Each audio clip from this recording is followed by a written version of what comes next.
नमस्कार दोस्तों, मयूर TV channel में एक बार फिर आपका स्वागत है।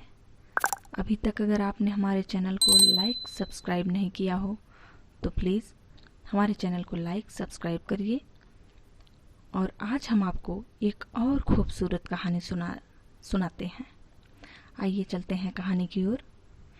एक जंगल में एक सुनहरा हिरन अपने 500 हाथियों के साथ रहता था। उसके सींग चांदी की तरह सफेद, पूंछ याक की तरह और शरीर एक बड़े बछड़े के समान था। वह जंगल के जिस राज्य में था उसके राजा को हिरन का मांस बहुत पसंद था।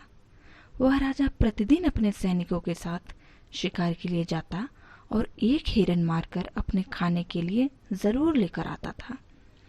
सभी लोग राजा की इस आदत से बहुत परेशान थे। उन्होंने सोचा कि अगर जंगल के सारे हिरणों को इकट्ठा करके राजा के बगीचे में बंद कर दिया जाए। सभी लोग राजा के पास पहुंचे और कहा, महाराज, प्रतिदिन शिकार पर जाने के समय आपका वक्त खराब होता है और काम का भी नुकसान होता है, इसलिए हमने आपके बगीचे में हिरणों को बंद कर दिया है। अब आपको शिकार के लिए प्रतिदिन जंगल नहीं जाना पड़ेगा और खाने के लिए हिरन भी आसानी से मिल जाएगा। इस प्रकार लोग प्रतिदिन शिकार पर जाने से बच गए। वह सभी खुश हो गए। राजा ने जब बगीचे में उन हिरणों के बीच एक सुनहरे हिरन को देखा तो वह उसे बहुत पसंद आया। राजा के सुनहरे हिरन को जीवन दान दे दिया।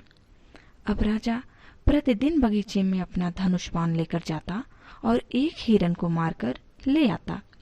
जब राजा बागीचे में जाता तो उसे देखकर हिरणों में भगदड़ मच जाती, जिससे एक दो हिरन और मर जाते थे। यह देखकर सारे हिरन सुनहरे हिरन के पास जाकर बोले, जब हमें मरना ही है तो हम राजा के तीर से क्यों मरे? हम एक एक करके अपने आप ही राजा के पास चले जाएंगे। सुनहरे हिरन ने यह बात राजा को कही तो राजा इस बात पर सहमत हो गया। इस प्रकार एक एक करके हिरन राजा के पास जाने लगे। एक बार एक गर्भवती हिरनी की बारी आई।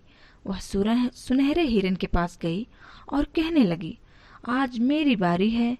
मैं और मेरा बच्चा दोनों ही मारे जाएंगे, इसलिए आज आप मेरे बदले किसी और को भेज दीजिए। सुनहरे हिरन ने उससे कहा, जाओ तुम आराम करो, और वह खुद ही राजा के पास चला गया। राजा ने उसको देखकर कहा, हमने तो तुम्हें जीवन दान दिया है और फिर तुम यहाँ क्यों आए हो? सुनहरे हिरन ने उत्तर दिया, महाराज, आप बुरा न माने, आज एक गर्भवती हिरनी की बारी थी और उसको उसके बच्चे को बचाने के लिए मैंने अपना त्याग किया है। राजा ने कहा, मेरे प्यारे हिरन, आज मैंने अभी तक इतना दयालु हिरन नहीं देखा। मैं तुम्हारी इस दयालुता पर बहुत प्रसन्न हूँ। मैं गर्भवती हिरनी को भी जीवन दान देता हूँ।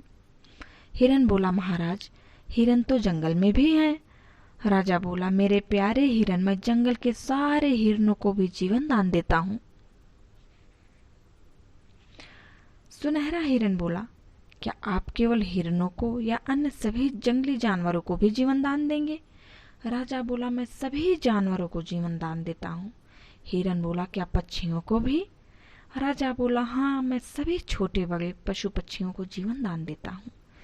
हिरन ने राजा को धन्यवाद दिया। इस प्रकार उसने सारे पशु पक्षियों को बचा लिया।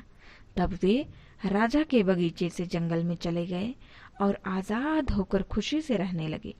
दोस्तों, इस कहानी से हमें यह शिक्षा मिलती है कि त्याग का फल हमेशा मीठा होता है।